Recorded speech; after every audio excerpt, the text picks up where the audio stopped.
Well, thank you very much, Amy, for such a kind introduction, and thank you for such a warm reception. I'm delighted to be here.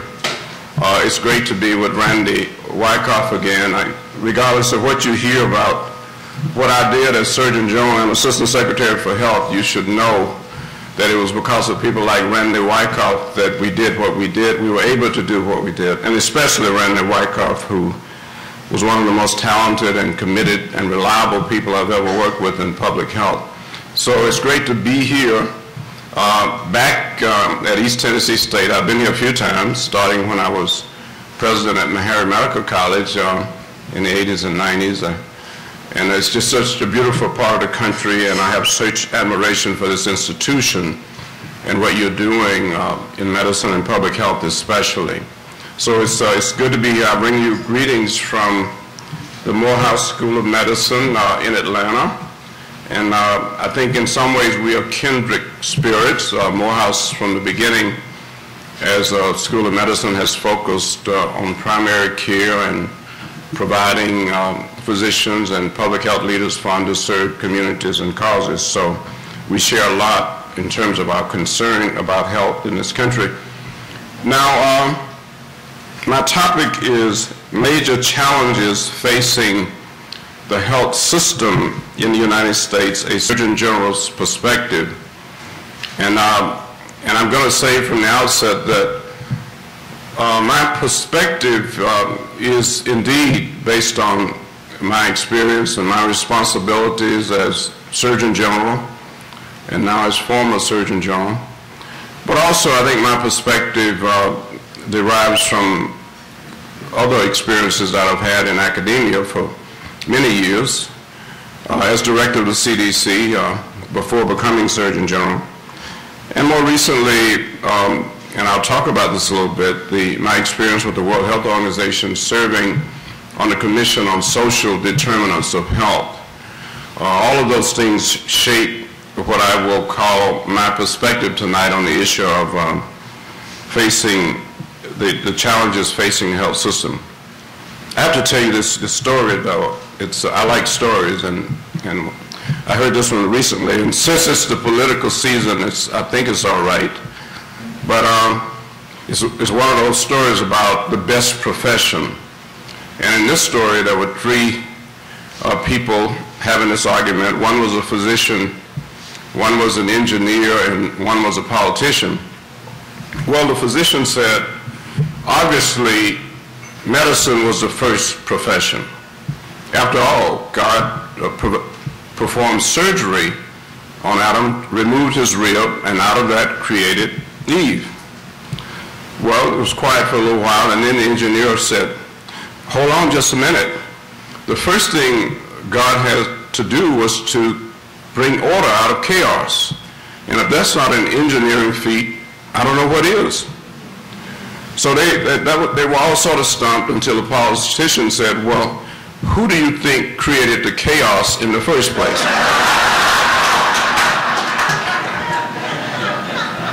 Well, there is chaos in the health system in this country. And I really think we have an opportunity to bring order out of that chaos. And I want to not just talk about the challenges facing the health system, but also what I think we can do together. And it's based a lot on what you're doing here in order to bring more order to our health system. We need more order. The challenges facing our health system are really internal and externally. Internally, our health system has costs that are out of control. We spend about $2.3 trillion a year for health care in this country. That's $7,000, more than $7,000 per capita. Over 16% of our gross national product we spend on health care. And not only that, when you look at health outcome and you say, what are we getting for our money? It's not easy to answer, but when you look at the two leading indicators of the quality of health in a country, life expectancy and infant mortality, I believe today we rank number 29 in life expectancy in the world, and I think number 25 in terms of infant mortality.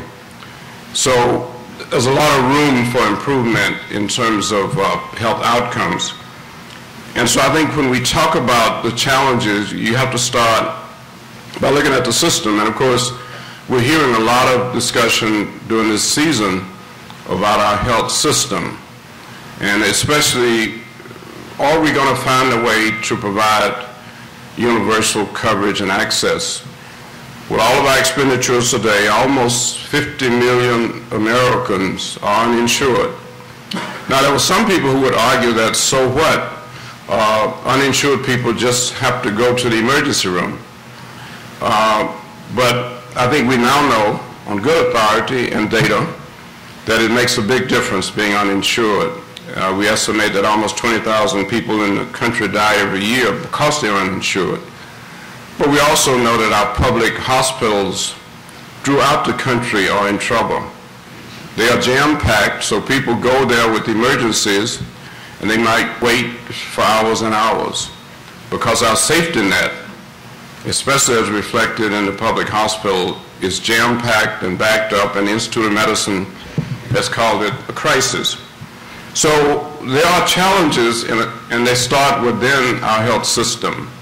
And so I think the order that we have to bring starts within. This is the Sacher Health Leadership at the Morehouse School of Medicine. And I put that there just to give you one of my perspectives. This is the newest venture at the Morehouse School of Medicine. It was after I served as interim president for almost 2 years. The board voted to establish the Sacher Health Leadership Institute. And our mission, of course, is to develop a diverse group of leaders in public health and medicine, and I appreciate your commitment to diversity. To foster and support leadership strategies, to influence policies, all geared toward the reduction and ultimate elimination of disparities in health. We have made that our mission. And so we call ourselves the Purpose-Driven Leadership Institute, with apologies to Rick Warren. But we are purpose-driven. We have a purpose in developing leaders. We want them to make a difference, and especially in the areas of disparities in health. Now, there are other major challenges facing the health system in this country. And when we were making decisions about the Surgeon General's reports, we tried to target areas that we felt were challenges and opportunities for the American people. We wanted to make a difference in health and health outcome. So, and I think students ask me all the time, what does the Surgeon General do now? And I said, well, there are a lot of things I could say, but the two most important things, in my opinion, are one, of course, the Surgeon General oversees the Commission Corps, a group of public health workers who are on call 24 hours a day, 7 days a week to respond to emergencies. They may be located at NIH, they may be located at the CDC, they may be located in East Tennessee, but they report to the Surgeon General, especially in times of crisis. And so they are called the Commission Corps. There are about 6,000 to 7,000 of them. And they're not in uniform every day, but I think the requirement is they wear uniform at least once a week. Surgeon General oversees the Commission Corps. The other thing the Surgeon General does is to communicate directly with the American people based on the best available public health science. Not politics, not religion, not personal opinion.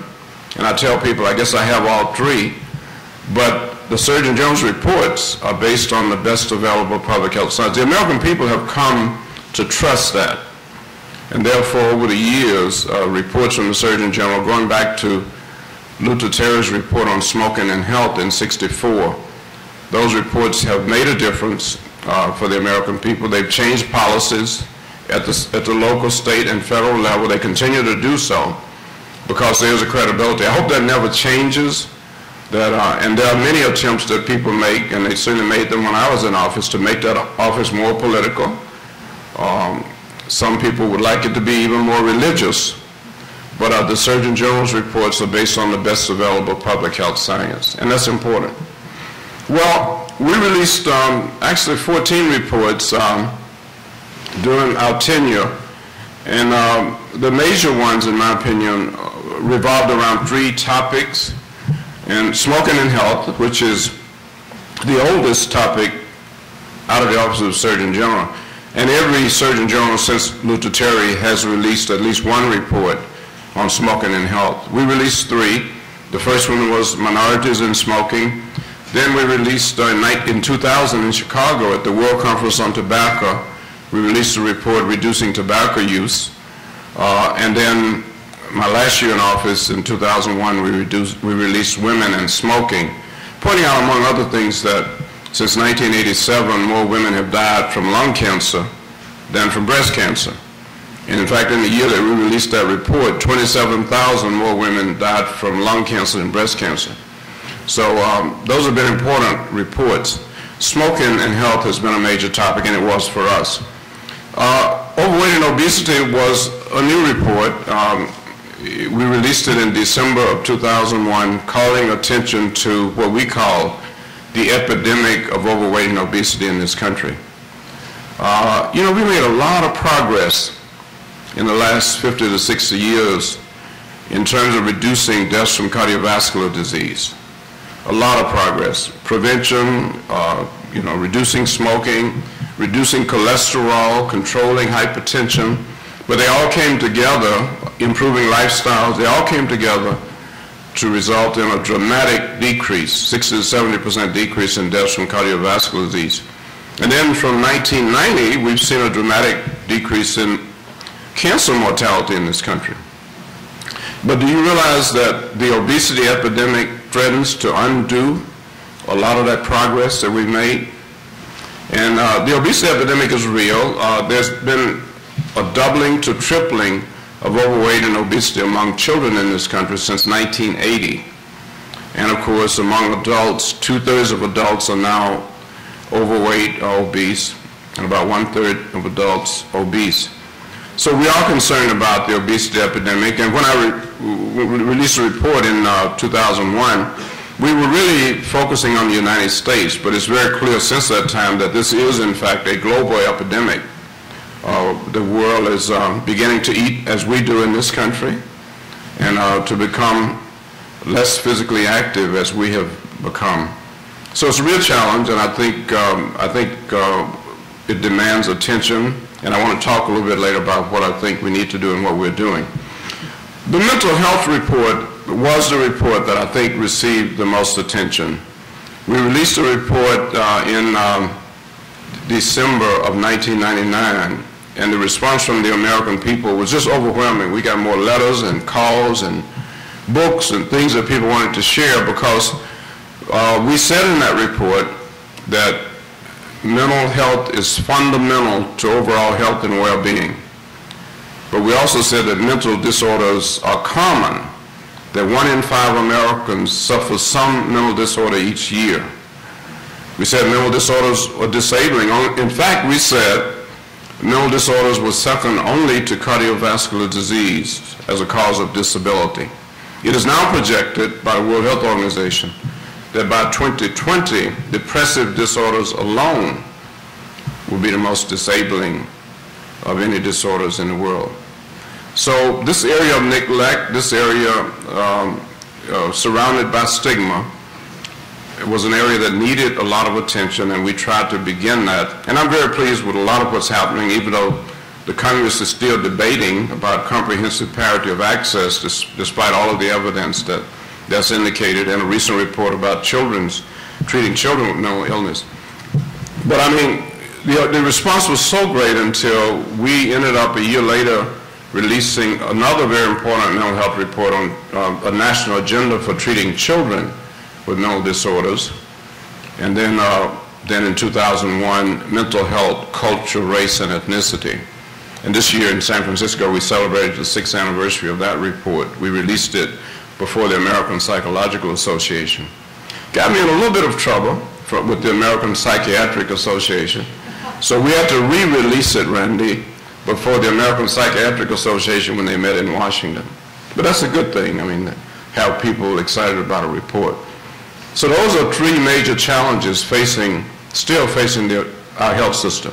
Smoking is still the leading preventable cause of death in this country. Yes, we've come a long ways, and I guess now about 20 to 22% of Americans smoke, and that's a dramatic decrease since '64. But it's still responsible for over 400,000 deaths a year in this country. So it's a major challenge. And I mentioned that overweight and obesity threaten to undo a lot of the progress that we've made in public health and medicine. There were other reports, like the Youth Violence Prevention Report that was released after Columbine. You remember the Columbine shooting. And it was the only report I released that was requested by both the Congress and the White House. Because, you know, after Columbine, we just didn't know what to do. Children killing children. And of course, we've seen a lot since then. But so that report looked at youth violence and talked about some of the things that we needed to do, especially in terms of improving parent-child bonding, community child bonding, and ways of really trying to reduce youth violence. Well, now this is Healthy People 2010 that Randy mentioned, and he was a major force behind development of Healthy People 2010. I hope you know how that works. Healthy People started during the Carter administration when Julie Richmond, Dr. Julius Richmond, was Surgeon General and Assistant Secretary of Health. Julie and I are the only two people who served in both positions at the same time. Julie is now 93 years old, and when I spoke at Harvard 2 weeks ago at the School of Public Health and Medicine, Julie was right there in the audience. So I asked the students, you know, they had just introduced me, and I said, well, who is the other person who served as Surgeon General and Assistant Secretary for Health? Well, luckily they got it right, because he was sitting right there. But anyway, he started Healthy People during the Carter administration with the Surgeon General's report on health promotion and disease prevention. And since that time, of course, every 10 years, because in 1980, they released Healthy People 90. Then in 1990, when Tony Novella, I believe, was Surgeon General, first woman Surgeon General, first Hispanic Surgeon General, to released Healthy People 2000. So we released Healthy People 2010. Only two goals, because we really wanted to focus. We wanted the American people to focus. We wanted the American people to remember the goals of Healthy People 2010. And I think many American people do. But we were responding to two major challenges facing the health system in this country. And it's sort of from outside. It's not generically health, but there are two major issues facing our health system. And one is aging. I mean, the fact that today the fastest growing group of people in America are people over 80 years of age. And you know, in the last century, we gained 30 years of life expectancy. In the year 1900, the life expectancy in this country was 47. In the year 2000, it was 77, and increasing. So we gained a lot of years of life expectancy, and the fastest growing group of people today are over 80. Doesn't that sound like a good thing? And it is, except it's also a problem when almost 50% of the people who are over 80 years of age are incapacitated, physically, mentally, or both. That's what we're facing. We're facing a situation where we have already over 5 million people with Alzheimer's disease, and that's growing. And what it means is that, you know, most of us want to age. We want to live a long time. But I guarantee you that most of us don't want somebody else to have to take care of us for our last few years of life. We don't want that. We don't want to be in a nursing home and taken care of. We want to be alive and healthy. And we believe that we can do better. We believe that there are things that we can do to improve the quality of life as people get older, as people retire. And we believe, so we had as one of the goals of Healthy People 2010 to increase not just the years of life that people live, but the quality of that life. And we could talk about that a long time, but I think you know that that means that we have to start very early, right? You can't wait till somebody gets 65 and get concerned about the quality of their life as they age. No, a lot of things that happen to children determine their health when they're 75, including depression, by the way. It's amazing how many older people with depression tell you stories of abuse when they were children and how they never sort of gotten over that. But physical and mental disorders in the elderly are often related to dietary habits that begin in children, the lack of physical activity that begins in children. So that goal is a very important one, but we have to understand the comprehensive nature of it. The second goal is also related to a national trend. And President Clinton, in a commencement address at the University of California, San Diego in 1997, talked about the challenge of diversity in America and said that, you know, we're obviously one of, if not the most diverse countries in the world. We're not a homogeneous population. And so basically what he said was that diversity ought to be one of our major strengths as a nation. But in order for that to happen, we got to improve relationships among diverse groups. And he asked each cabinet head to develop some strategy for improving relationships among different racial and ethnic groups. And in our department, and Donna Shalala, who was secretary, and I had been talking about this actually before I left the CDC, about this whole issue of disparities in health and how we were going to approach it. So we made the decision in 1998 to set as an initiative at that time the elimination of disparities in health, and I believe it was February 26th when President Clinton announced it on a Saturday morning radio talk thing. So that goal, with the work of Healthy People 2010 and people all over the country, that goal was incorporated as one of the goals of Healthy People 2010. Now, this is stated as eliminate racial and ethnic health disparities, but in the actual Healthy People, it's expanded to disparities based on socioeconomic status, rural versus urban, where we see some major disparities. So it's a broader, much broader goal, but those are two of the greatest challenges facing the health system in this country as we gather here today. Now, this is one of our favorite diagrams. I was with Mark Spolinski the other day, Randy, in Atlanta, and we sort of laughed about all the time that we spent debating about how we were going to communicate the determinants of health.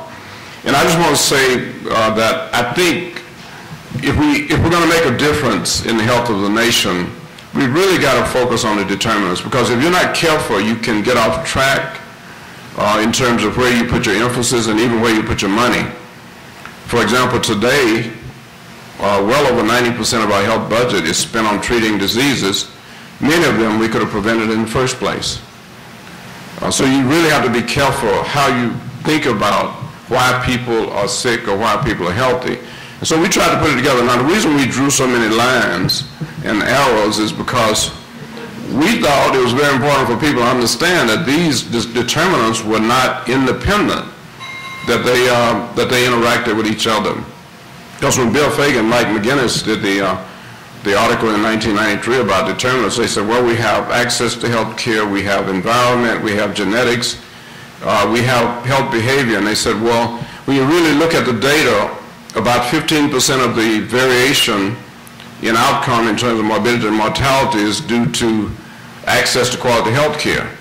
Maybe about 20 to 25% to the environment, maybe 20% to genetics, and the rest, almost 50%, to human behavior. And we weren't necessarily disagreeing with that in the absolute, but our concern was, what do you do about a pediatrician who sees a child with an elevated lead level and decides not only that it is her or his responsibility to treat the lead level, but to find out why the child has the elevated lead level in the first place. So he either goes or sends somebody into the home, finds out that there's peeling paint, even though that should be illegal now. There's lead-based paint in the home. And not only that, they discovered that that whole housing project has these houses with lead-based paint. And before you know it, They found a lawyer, they've sued HUD, and they've changed the whole housing project. So is that access to quality health care, or is that changing the environment? So we tried to show the interaction among these various determinants of health. But the thing that we didn't talk a lot about, and we have not talked a lot about, that's so important is when you talk about the environment, it is not just the physical environment, and I know you deal a lot with the physical environment in this area of the country, but it's also the social environment that has a tremendous impact on health. And I know some of you are rushing to get home to watch, what is it, Unnatural Causes, how inequality is making us sick. It's about social determinants of health. There are a lot of social determinants of health, and if we don't give them the proper attention, we're never going to get our costs under control. We're never going to help the American people achieve optimal health. Give you one example, and this was based on a study done through the School of Public Health at Harvard by Felton, Earls, and others. They studied children like 3 to 5 years old on the streets of Chicago, and where there were a lot of murders, and unfortunately I was in Chicago this past weekend, and they've had 23 teenagers killed since January. So this violence continues. But what they studied was what happens to a child at that age who witnesses a murder. Very traumatic experience. I mean, you know, we send people to Iraq and they live through experiences, they come back, they're at greater risk for post-traumatic stress disorder. Well, what happens to children when they witness a murder on the streets of Chicago? And of course, sometimes they witness a murder in their home or in their building, unfortunately. And they followed these children, and what they found was that the children who are exposed to that 10 to 20 years later are twice as likely to be victims or perpetrators of the same kind of event. Same kind of event. Raises a lot of questions, right? It raises questions about what happens to the brain when a child has this traumatic experience, when a child obviously feels that his or her life is threatened, unsafe, and what we know is that something happens to the brain. And one day, of course, we're going to know enough about the brain, not only to know exactly what happens, but maybe even to intervene. But we do know that social determinants like violence, like education, like early child development, like working conditions, and I could go on and on, but these social determinants are important. So yeah, human behavior, whether or not you smoke, whether you're physically active, how you eat, are really critical as a determinants of health. But behind all of those things, we know more and more are these social conditions. So that's why that up top policies and interventions are so important, because a lot of these policies will determine what happens to the social determinants of health, as well as determine whether you have access to quality health care. Policies can make a big difference. I'm not going to dwell on this. I assume that all of you know that there are major disparities. This shows disparities in deaths from heart disease. African American men have the greatest risk for dying from heart disease, about 35% greater than their majority counterparts. African American women about 40% higher than their majority counterpart. And these two groups, African Americans and whites, that have been here the longest with each other, except for the American Indians. We're not quite clear why the American Indians have still a low rate, but American Indians have a much higher rate for cancer. But what happens to most of these groups is the longer they stay in the country, the worse their statistics, the worse they look in these various areas. That's true for Hispanic. Now, for example, this is infant mortality. And again, major disparities. African American baby twice as likely, almost 2.5 times as likely to die in the first year of life as a majority baby. And an American Indian baby almost twice as likely. So there are disparities, and they begin in the first year of life. Now, this is a study that we did in 2005 and was published in the Journal of Health Affairs. And basically, we asked the question, what if we had eliminated disparities in health in the last century? What would the picture have looked like in the year 2000? And we looked at data from 1960 to 2000, comparing mortality ratios. And the bottom line, of course, was that there would have been 83,000 fewer deaths among African Americans. Now, these are only two groups we could compare. There's no other two groups, no other group in the country that we have the kind of data that would allow us to go back to 1960 and compare mortality ratios than African Americans and whites. And when you do that, of course, you're not saying that what would happen if African Americans had optimal health, because white Americans don't have optimal health. If anybody thinks that, we need to talk, and you need to explain to me why a successful white man in America, college graduate, has such lower life expectancy than the same white man in England or Canada. So obviously there's something wrong with this picture, and it's not just black and white. So it's in everybody's interest to focus on disparities in health. And that was our message. If we want to improve the health of the country, one way to do it is to really look at what's happening to people, who struggle the most. And I won't go into all the details about how these all broke down, but it is interesting that almost 5,000 African-American babies died that year who would not have died if we had eliminated disparities in health in the last century. And as you can see, those disparities carried over to insured and uninsured. There would have been 2.5 million more blacks insured, including 620,000 children, if we had eliminated disparities in the last century. Well, if we're going to attack these problems, there are several things that we need to look at together, and of course it starts with access to health care. There's this other story that you often hear. This was a Texas farmer who was traveling across the South, and he was very interested in visiting other farms. He had a 5,000-acre farm. I grew up on a 44-acre farm. This farmer had a 5,000-acre farm, and he was traveling across the country. So he stopped in South Carolina, and he was sitting on the porch with a farmer, and he said, "Sir, tell me, how many acres of land do you have here?" South Carolina farmer hadn't thought about that a lot, and he said, "Oh, maybe 60 or 70 acres." And the Texas farmer thought to himself, "My goodness, if I told this guy how big my farm is, he wouldn't understand." So let me just give him an example. He said, "Sir, do you realize that sometimes I get up in the morning, and just as the sun is coming up, I get in my truck to drive across my farm. And do you realize that when the sun is going down, I still have not reached the end of my farm?" South Carolina farmer thought about that a while, and he said, "I used to have a truck like that."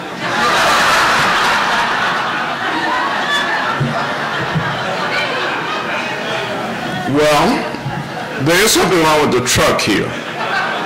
It's not the size of our health system, it's not our expenditures, but there's something wrong. And there are a lot of barriers to access, and I won't go through all of them, but it's not just being uninsured and underinsured. Obviously, you know about people who are underserved. You work with a lot of them. Underrepresented, increasing problem. Sometimes that means that the people at the clinic or the hospital don't speak your language. Sometimes it means they don't understand your culture because you're underrepresented in the health profession. Some people are just uninspired when it comes to their health. They have other issues, and so when it comes to their health, they're not as inspired as we'd like for them to be. Some people are untrusting of the health system.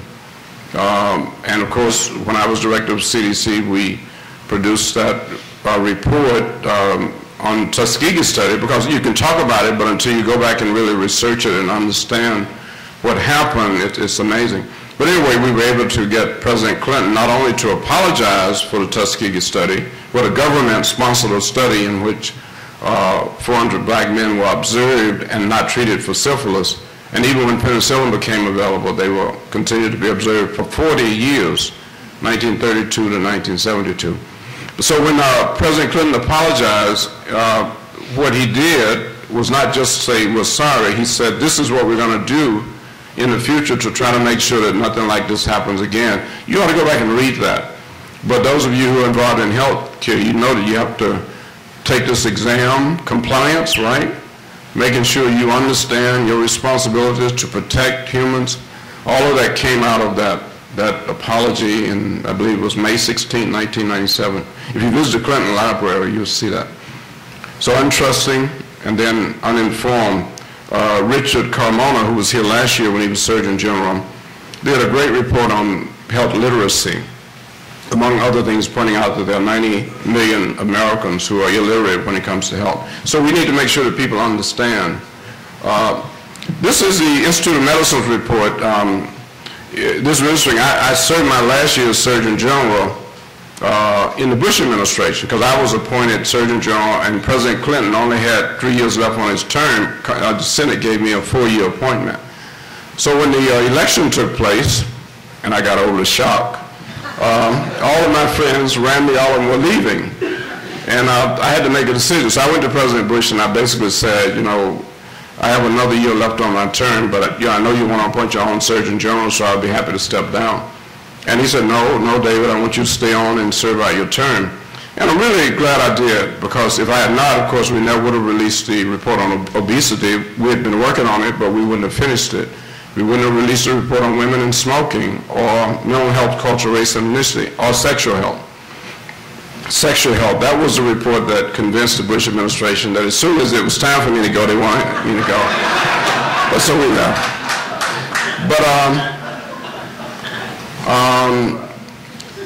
But this was interesting because they had to decide what they were going to do about this goal of eliminating disparities. And of course, they questioned whether or not this was real at first. And what they did was great. They asked the Institute of Medicine to do a study to see if this issue of disparities in health was real. This was like 2000, or beginning of 2001. And you know the results. One of the most outstanding reports, the landmark report by the Institute of Medicine, released in 2003 on disparities in health. And I won't try to explain this diagram, but it basically shows that when it comes to the quality of care that people receive in this country, there are major disparities in terms of race and ethnicity. I mentioned the cost before, but I just want to emphasize again that we are spending a lot of money, and it is time to ask what we can do differently. And I want to suggest a few things before I close that I think we can do differently, especially as it relates to public health. And I know we have a lot of students and faculty here in public health. I think there are a lot of answers there. Now, I don't need to tell you what public health is, but that doesn't stop me from doing it. This is sort of an awkward, I like this definition, I'm sure there are better ones, but public health is what we as a society do collectively to assure the conditions, and that's important, for people to be healthy. It carries with it the mission, carries out its mission through organized interdisciplinary efforts, and that interdisciplinary is going to become more important in the future than in the past, and try to address physical, mental, and environmental concerns. And remember, the environmental concerns include the social environment. The public health approach, in case you missed that lecture, the public health approach is important. It says that it's an organized way of thinking about things, and I've found in my life that regardless of what you're trying to do, it's a good way to approach it. That's how we approach our Surgeon General's reports. I think we were the first to approach every topic by asking the question, what is the problem? You know, define the problem in terms of the nature, the magnitude, and the distribution. Define it. And then ask yourself, what is the cause of the problem? What are the risk factors? What works to prevent or ameliorate the problems? And then determine how to replicate whatever it is that works. It may work in a laboratory to produce a vaccine. It may work in a community to change behavior in the schools and things like that. But whatever it is, you've got to then try to see how do you spread that throughout. That's the public health approach. I think it's a beautiful approach. But in order to apply it, and this is the real challenge here, there are major health systems challenges. Right now, we really don't fund public health adequately in this country. We're all struggling with the underfunding of public health. We spend over 90% of our budget, probably 95%, on treating diseases, many of which we could prevent in the first place, like diabetes. We know we did a study during our tenure showing that 60% of the new cases of diabetes could be prevented, the onset could be prevented, if we implemented the right programs of physical activity and nutrition. Now, easier said than done, But if we had the resources, I think we could do a better job. When schools are saying they can't afford physical education K through 12 or to model good nutrition on the campus, that says something. But what I said when I was Surgeon General, and I've said it since, is that the public health approach is not just more cost effective, it is more humane. It is more humane to prevent disease than to wait till people get sick and treat them. And I think that ought to be the driving force. And in that sense, it's an ethical issue, just like disparities represent an ethical issue. We talked about the balanced community approach during our tenure. And we said that the balanced community approach was balancing health promotion, disease prevention, early detection, and move toward universal health care, universal access, universal coverage. That's the approach that I believe is critical. We need to, once and for all, make the commitment to universal coverage and move toward it. Now, you can talk about how do we compare with Canada and England, and don't they have problems? Aren't they complaining about the budget? The fact of the matter is that there's something bad wrong with our health system, and there may not be any perfect system in the world. And the challenge for us might well be to learn everything we can about what other people have tried and come up. But as long as we have that commitment that we're going to cover everybody, we're not going to leave people out, and we're going to maximize our health system in terms of its efficiency and effectiveness. I think if we ever make that decision and take some of the politics out of it, it can't be a Republican or Democratic program. It has to be a program that's bipartisan or nonpartisan if it's going to work. Culture is important, by the way, in all of this, and I'm not going to dwell on this, but in the mental health program, Culture, Race, and Ethnicity, we tried to make the point that culture counts. It influences how people manifest and describe illness, how they cope, the type of stresses they experience, and whether they're willing to seek treatment. It influences how people eat, how people are physically active or not, or inactive. Culture is important. Somehow we have to deal with culture if we're going to be successful. And by the way, for those of you who are going to be public health leaders or physicians, we have our own culture. And to the extent that we're aware of that, then we're going to be better able to deal with other people's culture. But we know now that physicians misdiagnose problems because they don't understand the culture of the patient. And we've got to do a much better job of preparing our students to deal with a diverse culture as we move. Depending on where you are in America, you can find all kinds of diversity, whether it's Vietnamese or other parts of Southeast Asia or what have you, but we are a very diverse country. Let me mention these two programs as I close. The Action for Healthy Kids is a program that we started, I guess, the fall after I left office, and we invited superintendents of schools, principals, teachers from all over the country to come together in Washington to talk about childhood obesity. And we felt that the schools would be a great place to tackle this problem. Now, we said in our report that the most important settings were, number one, the home and the community, the schools, the workplace, the media, and healthcare. Those were the most important settings. Now, why did we go to the schools? Well, in great part because we were concerned about the underserved, and we were concerned about disparities, the fact that African American and Hispanic children are at much greater risk for obesity. We had a 150% increase compared to 50% increase. So all of our children are getting fatter, but the minority children are getting more fat. So we said the schools represent the place where there ought to be equal opportunities for physical activity and good nutrition. It may not be true in the home.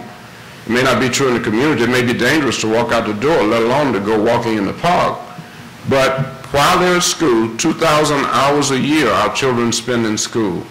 Can we maximize the experience they have during those 2,000 hours? If so, we believe that we can help children. And then, of course, we can reach out to parents. We can help children to develop lifetime habits of physical activity and good nutrition. So that's what this is about. It's about regular physical activity, modeling good nutrition, and teaching that in the classroom. And we made a lot of progress At first, the schools were saying, well, why are you bothering us? We're already trying to deal with this No Child Left Behind, and now you want to make us responsible for childhood obesity. And we told them, no, we just feel that the schools have been the great equalizers in our society, and that we believe they can be here. But you know what changed? Well, two things happened to change that. Number one, we came out with a report called The Learning Connection. If you haven't seen it, you can go online on Action for Healthy Kids. But we showed the relationship between physical fitness and learning. In fact, there are very good studies showing that children who eat breakfast, children who are physically fit, do better on reading exams, math exams, concentrate better in class, much more likely to be absent, less likely to be absent from school. And so the schools realized that we had similar goals. And that's very important, by the way, since partnership is so important in public health. One of the keys to partnership is when people realize that you're concerned about their goals, not just yours. And whenever we go out in the community to develop partnerships, that's one of the real challenges. Are you concerned about our goals or just yours? And the other thing, of course, is that in 2004, Congress passed the wellness policy. And Senator Hawkins from Iowa. But the wellness policy said that if schools receive money for free meals, then within a year they had to have in place a policy showing how they were going to implement physical activity and good nutrition. So now we have the overwhelming majority of school districts in this country. And 2 Sundays ago, I was invited to speak at the annual meeting of the National School Board Association, where they're really getting engaged in this. This is another interesting project that we've been involved in Atlanta and hopefully getting ready to spread throughout the country.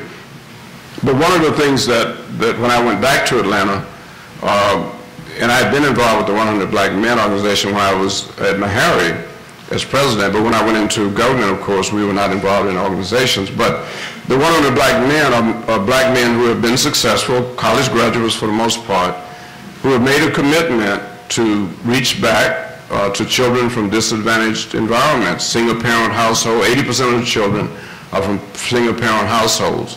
And we mentor the students and do various things, and we guarantee them that if they finish high school and get accepted to college, they will have a scholarship. We raise money to make sure that no child is denied college because of financial barriers.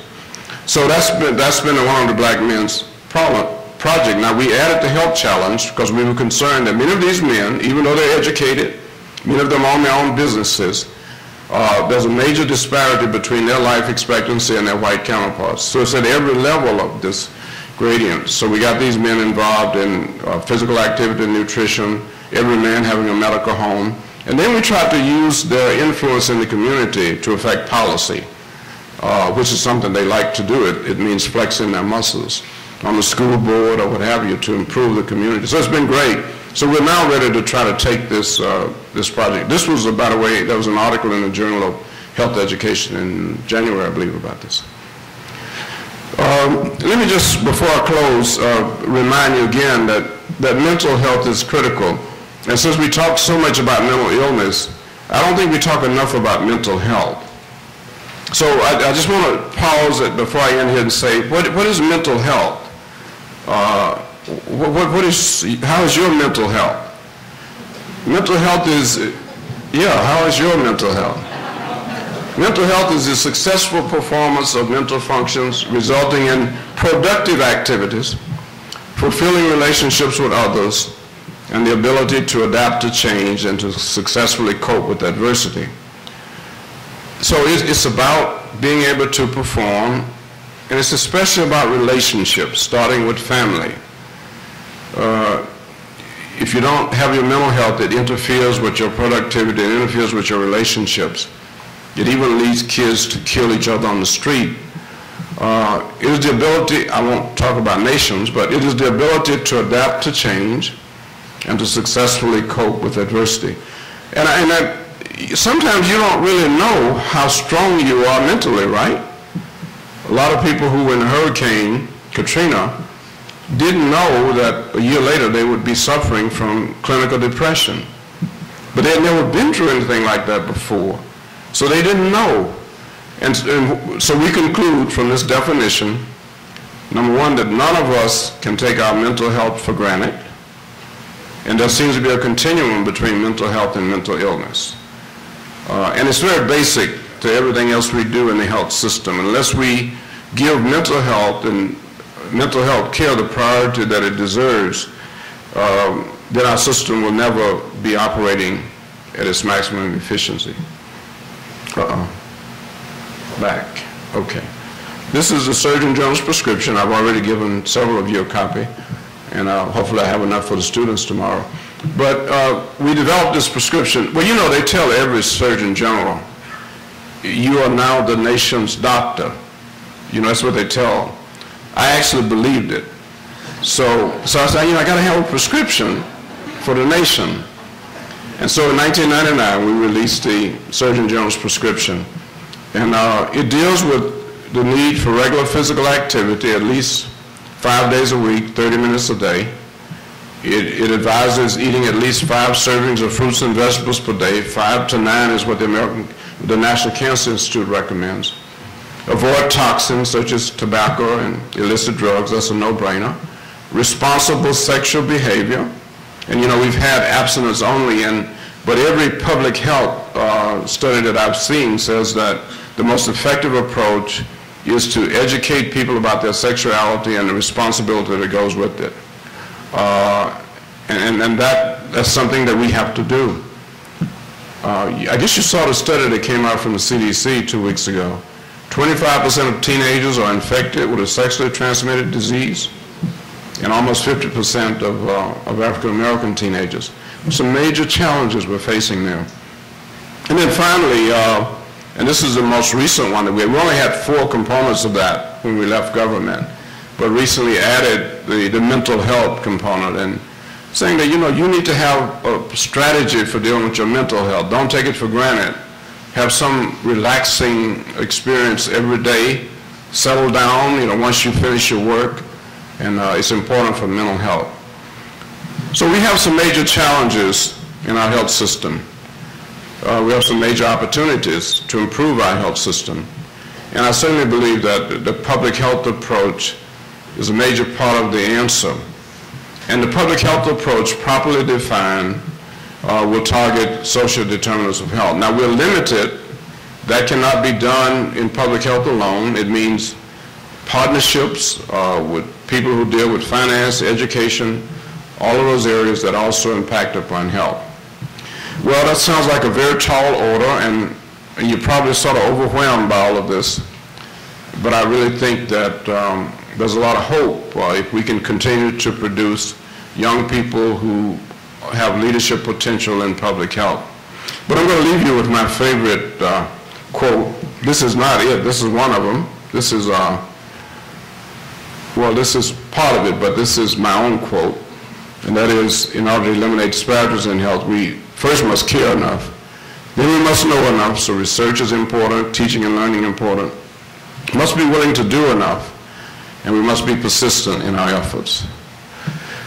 That's, John Gardner is the one who said that life is filled with golden opportunities, carefully disguised as irresolvable problems.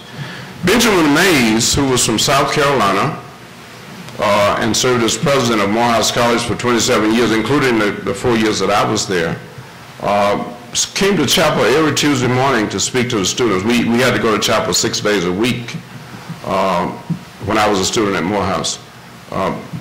And you know, they tried very hard. I mean, there were other students there like myself who came from families where neither parent finished elementary school. We came from cotton fields and all kinds of places, but Morehouse tried to send a message that we were all special and that we were expected to be leaders.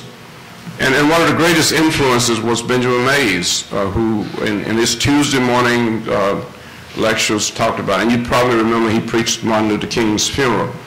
But my favorite Benjamin Mays quote is the one I'm going to leave with you. Benjamin Mays said, "It must be borne in mind that the great tragedy of life is not in failing to reach all your goals.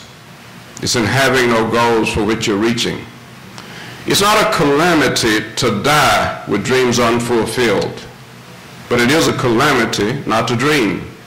It's not a disaster if you fail to achieve your highest ideals, But it is a disaster if you have no high ideals for which you're striving.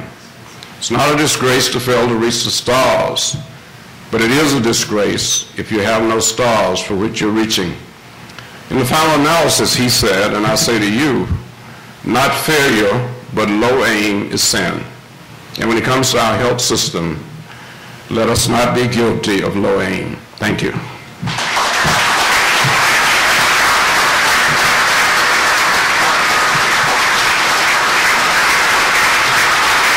Thank you.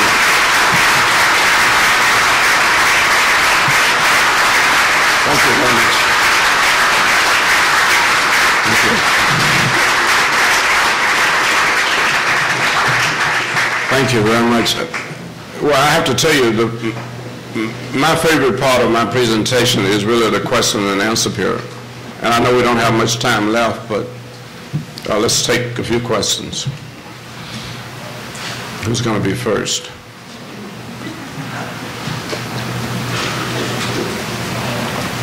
Okay, let's start on the front. We'll work our way back. Sacher, what do you propose should be done to all the problems with toxins in our environment at this point? I mean, yesterday they came out with all stuff like the plastics, lead poisoning so much, and the increase in Alzheimer's, and all. We keep wondering what can be done. Well, I mean, the question was, well, what can be done about all of the toxins in our environment? We need a major commitment to eliminating and reducing and ultimately eliminating toxins. And it has to be, you know, a commitment from the top. We have to be willing to invest the resources. A lot of these toxins have come about as a part of our, quote, progress. In my hometown, Anniston, Alabama, for several years, Monsanto was one of the best employers because they paid high wages. It was only discovered recently that Anniston has the highest PCB levels of any city in the world because Monsanto was spilling chemicals into the soil. And of course, you know what happens. They had a class action suit and settlement. So you know who benefited from that. And most of the people took their few $1,000s and felt like they had more money than they'd ever had before. But it didn't solve the problem. It didn't say what was going to have to happen to children in the future in that community. So that's the kind of thing we have to avoid. We have to make sure that there's a commitment to solving the problem, and especially for looking out for the health of children, you know, who are exposed to toxins at a very critical time in their lives.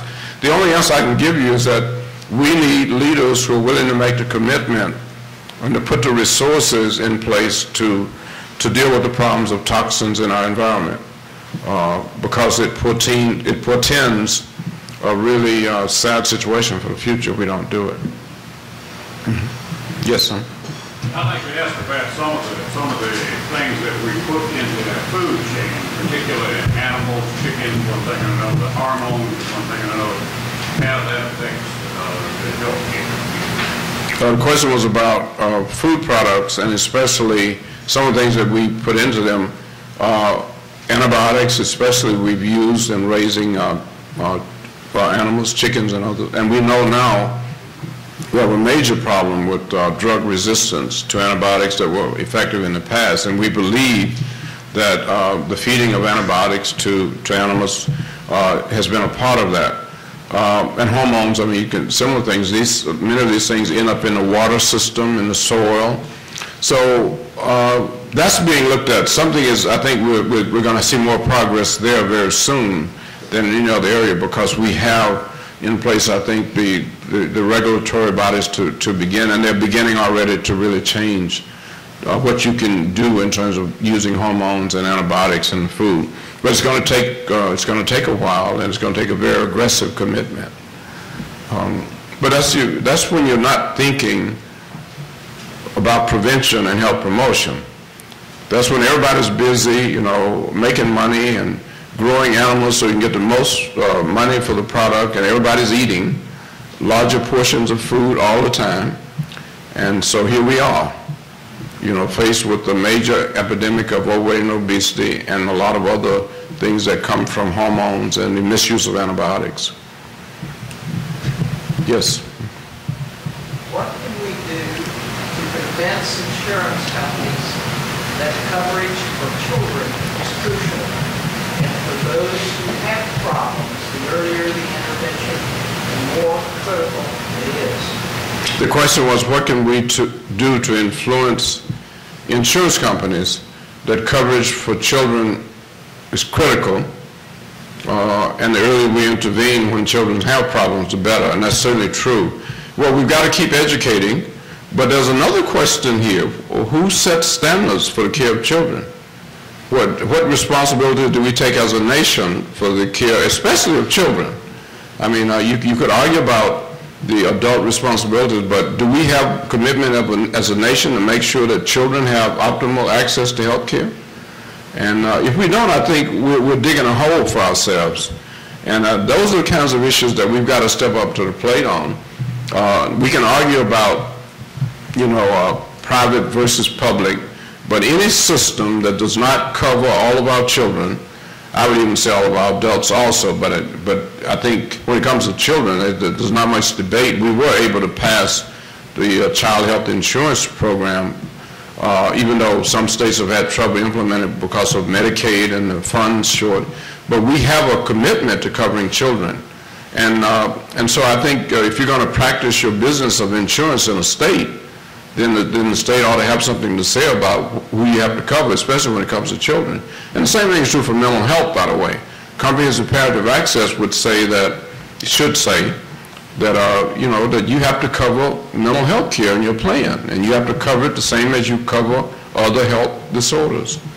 But I mean, there've got to be some standards, and when it comes to the health of people, I think we ought not to be shy about those standards.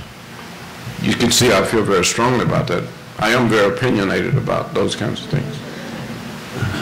Yes. Dr. Sacher, don't you think, or would you comment on the idea that we're the blame of this problem in that we expect the medical system to fix us, and that we can even look at the design of our communities, and we don't care as much about the design of our communities and things like that to make them healthy? You mentioned crime. Why are we not more proactive? I just would like your thoughts on that idea of not personal responsibility, but more ownership of all it's entailed, the whole societal safety net and protection, rather than saying, let's wait till we get sick and then fix it. Well, I think as a nation, we are very crisis-oriented, and we take pride. There is no better place in the world, by the way, to face a health crisis. I'm going to make that clear. I mean, if you have a myocardial infarct or a stroke, there's no better place to be. If you want to have a stroke, I would suggest that you try not to have one. And then if you want not to have one, this is not the best place to be, because we don't have. But if you're talking about how do you respond when you face a major crisis, some of the worst things you can think of, we have the best technology to deal with that. And that's where we put most of our resources. And so keeping people healthy, promoting health as a nation, has got to become a priority for all of us. You're right. It's not just government. It's the people. People building communities, suburbs even, without sidewalks. So a few years ago, the CDC had this great idea when I was still Surgeon General. It was called Children Walk to School. Isn't that great? So the children, number one, the children lived too far from school in many cases to walk. Number two, there was no sidewalk to many of these communities, so it wasn't safe. So we've changed that much. It's amazing when you travel, and I travel too much, but you travel to other countries, what you notice is that everybody walks more than we do. I remember being in Australia, and we went to the Aborigines Museum. They put us off that bus, and we had to walk almost a half a mile to get to the museum. I mean, they don't have parking lots all over the place, so to just get out of your car and catch the elevator. But we have used technology that way. We need to use some of that technology to clean up our environment and let people be more physically active, as opposed to making people more comfortable and inactive. I think that's what we're faced with. But we've got to become active, and I think public health leadership can really help to educate communities and hopefully motivate communities and maybe even mobilize communities around improving the health of the public. Obviously, public health needs more resources to do that well. Yes? Dr. Sacher, I'd like to thank you for your advocacy of pointing out health disparities. One disparity that we face in Appalachia in this region is oral health. In fact, it's recently the one of Joe's National the oral health of our population, and in particular, the challenge that we have with dental care being leading chronic disease pathogens.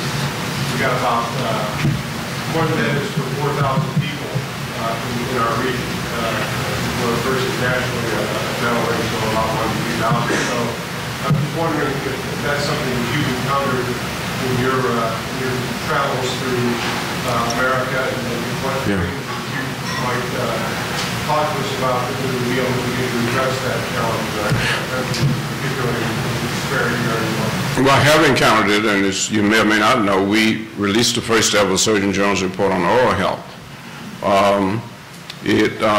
And among other things, it pointed out that even though we made a lot of progress in oral health in this country in the last 50 years, so that now most adults have their natural teeth when they reach middle age. That was not true, many years ago. So that's true now. But what we found is that 20% of the population has 80% of the oral health problems. And so it's a major area of disparities. And, we say 47 million Americans don't have medical insurance. 108 million Americans lack dental insurance, and many children who would be getting sealants on their teeth to protect them from decay can't do that. Now, 2 weeks ago, I received a lot of awards, but this one was special. In Dallas, the American Dental Education Association met and for the first time presented what they called the Adios Guys Award. It was for, Guys was the one who started dental education in 1926. And so they presented their first Adios Guys Award to me because primarily of the oral health report. More has happened since that report in many ways than other reports that we did. We now have 19 dental schools at least who've been funded to provide care to children in communities, and foundations provided most of this funding. There have been major changes in the dental curriculum in dental schools, but there's still, as you point out, a lot to do as we go through communities throughout the country. We have a program called Community Voices, and so in these communities, we've had several different kind of strategies geared toward improving access to dental health care for children. For example, in Ingham County, Michigan, that's the county where Michigan State is located. I was there 2 years ago, and the dentists in that county, they shouldn't have to do this, but the dentists, because Medicaid coverage is so bad for children, many dentists don't even accept it. They said, well, I'm going to take care of children. I don't want to go through all that paperwork. So the dentists have gotten together, and they commit just 5% of their time to taking care of children who don't have dental coverage. And they had covered over 50% of the uninsured children. Now I think it's close to 100%. And hopefully that kind of thing will ultimately change our system so it won't be necessary for people to volunteer, even though it's a great thing to do. We'll have a system that cares that much. So children especially will be covered. Well, thanks for that question, because I should have, in selecting the areas, I've selected mental health, smoking, and obesity, but certainly could have selected oral health. Yes? From a policy standpoint, should we be placing emphasis upon trying to make sure everyone has health insurance, or making sure people have a minimum amount of health coverage, and does one, the first one, does health insurance bring about the other? Your thoughts? Does health insurance bring about coverage? Is that what you meant to say? Well, really two questions. From a political standpoint, should we be trying to elect people to make sure that we get health coverage or health insurance, and how are they related? How do you see it? Well, it's a very good question. It's not easy. I think they're definitely related, sure. But they're not equal. Let's put it like that, because there are many people with health insurance who don't have access to health care, and that's clear. They live in underserved communities, or sometimes it's cultural. So I think developing a health system that covers everybody and that provides access to care for everybody requires a lot of work on our part. That's why diversity is important in public health and in medicine. So if I understood your question, I think they are related, but one does not equal the other. I think that's the message, I think. Yes? You mentioned one of the areas of focus for increasing health and health awareness is through education, particularly elementary education. Yes. How does that balance with the increased academic expectations, mainly for those child left behind, that are placed on schools? We're hearing the news about schools that are cutting their physical education programs, or cutting back on them so they can meet academic requirements. How are they actually practicing? Well, that's a good question, and one of the points that's very important to make is that they really go together and they support each other. I mean, I think, number one, we have not adequately funded No Child Left Behind, so let's make that very clear. It's one thing to say that, but it's another thing when you look at what's happening with the funding. So we have not done it yet. And what we have tried to show, and I think have shown, is that the concern about physical education and good nutrition is very important for No Child Left Behind. Many of those children are being left behind because they have poor nutrition, they're not physically fit. Obese children are 4 times more likely to be absent from school than other children. They're more likely to be depressed. So, you know, this issue, they're completely intertwined, and you have to really see them as intertwined, and we have similar goals in terms of improving opportunities for children. However, and this comes a lesson from Chile. Chile was one of the first countries that we visited on a Commission on Social Determinants of Health with WHO. And one of the reasons that we visited Chile, because Chile made the decision that they were really going to target poor children. They felt that by targeting poor children early, they could avoid cost of health care and costs for criminal justice in the future. And you know what we're doing? We're building more prisons. You know, we can predict that if children are failing in elementary school, they're more likely to end up having to go to prison, so we build more prison.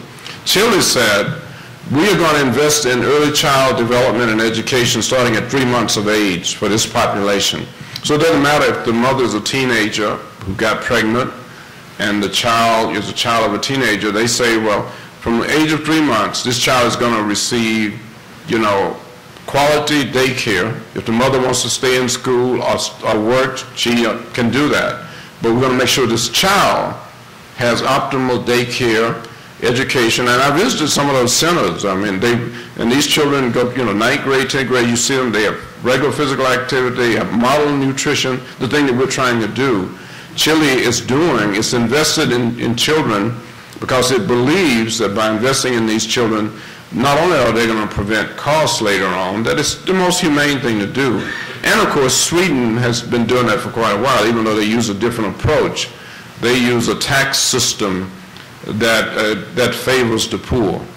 And therefore, they try to make sure that children of the poor don't have to be poor. And so they give them the optimal chance. And that's what you're going to hear a lot about as we move to this social determinants of health agenda. What social determinants do you invest in and how? But there's some good models. One last question, that one, yeah. Dr. Sacher, what interplay do you see with increasing use of vouchers for elementary and high school as far as reaching public health goals that you're speaking about? I haven't thought a lot about that. Let me just say, and I don't want to pretend to be a politician who understands about vouchers. I know it's a very politically latent issue. And let me just say that there are arguments that we're not adequately supporting our public schools. And so what's the solution? Is it to give vouchers to children to go to private schools, or is it to correct our public schools? Or can you do both at the same time? I mean, I think the arguments there are interesting. I don't come off on either side. I do know that we've got to do a much better job of supporting our public schools. I believe that every child ought to have an opportunity for an optimal education. So does the government pay for children to go to private schools, or do we really put the resources in public schools that really say that these children are going to have? There are arguments on both sides, and I won't get in the middle of those because other people are, what are you going to do in the meantime, you know, while the public schools are in such big trouble? Are you going to, you know, just say, well, children are in there and they've got to stay? I don't think we have made it a priority to see that every child in this country gets the kind of education and health care that he or she deserves. And I think that ought to be our first priority. How we achieve that, you know, I think there are various ways, but I think that commitment has to be to every child having that opportunity. Thank you.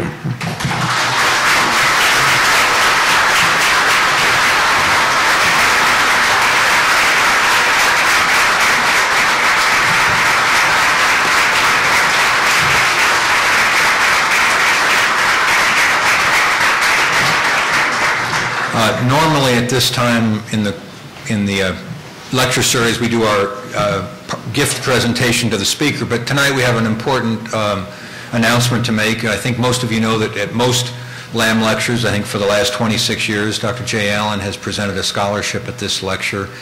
He's not able to be with us tonight, but Dr. Mike Stutz is going to come forward and make that announcement. And then please stay, because at the end we will give the parting gifts to Dr. Sacher.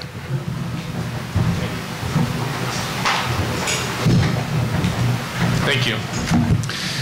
The reason Dr. Allen is usually up here, when Dean Lamb passed away, he was teaching a community health class. And someone had to go in that Monday morning and take over that class. Well, that was Dr. Allen. And the students in that class wanted to do something for Dean Lamb. Someone literally took a hat off and passed it around and collected money where the scholarship started. So it is a scholarship created by students for students.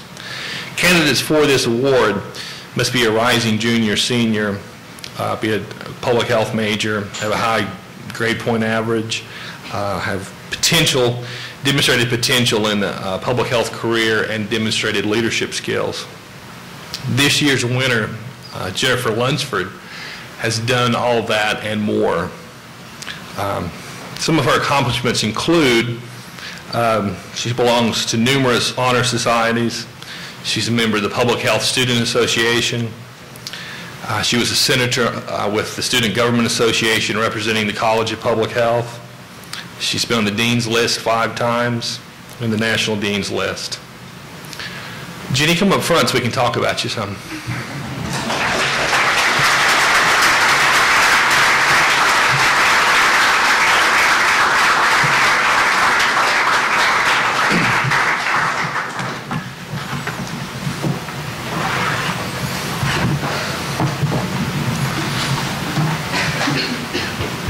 She also has the flu.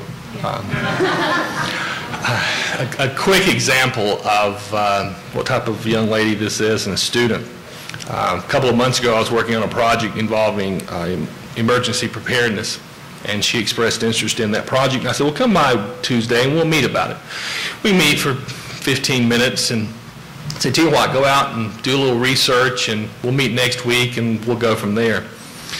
So next week comes along, and I think, well, we'll see what she came up with, maybe a few ideas. She walks into my office with a 3-inch binder that's categorized, summarized, highlighted, and color coordinated in 6.5 days. I was expecting her to say, oh, I found a link or two. That was on her own. You know, some students you have to teach. Some students you just simply point. And that's what we have here. It is with honor and enthusiasm that I award the John P. Lamb Jr. Scholarship to Jennifer Lunsford, and a plaque that reads, in recognition of Jennifer Lunsford, recipient of the John P. Lamb Jr. Scholarship, awarded April 10, 2008 by the faculty, Department of Public Health, College of Public Health, East Tennessee State University.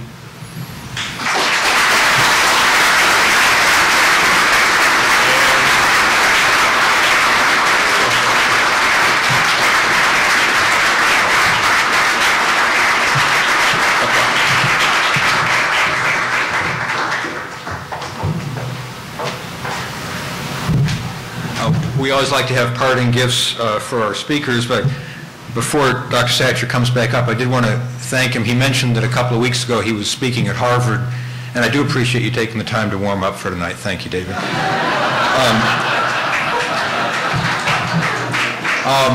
Dr. Sacher, if you'd come up, I'll have a couple of gifts for you. Now that you've visited us 3 times, you do qualify for your own copy of the Encyclopedia of Appalachia, which is all stories related to this region. and a region that has benefited significantly from your focus on disparities because, while we have some significant racial and ethnic disparities, we also have significant socioeconomic disparities, and we appreciate that. And this is a book of photographs from a local photographer of this region as well to help you remember it so you can find your way back next time. It's a beautiful place. And then when we started this lecture series, we wanted to do something that was really special and reflected East Tennessee. And the wife of one of our chairs, Linda Gallagher, who's in the third row there, came up with an idea to incorporate public health and the local tradition of quilting. And she's created a really beautiful quilt just for you for this evening. It has the image of the College of Public Health here, the Delectable Mountains, and throughout it are written local folk medicines that have been a part of Appalachia. And then on the back, with special thanks to the Honorable David Sacher. Wow, thank you very much. So thanks, David.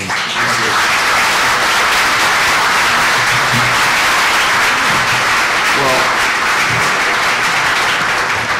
thank you very much. I'm deeply honored. I also want to congratulate Jeannie on receiving the Lamb Scholarship. That's quite an honor.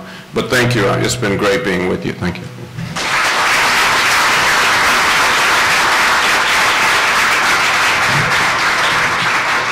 Well, this concludes this evening, but it also concludes the Leading Voices in Public Health lecture series for this year.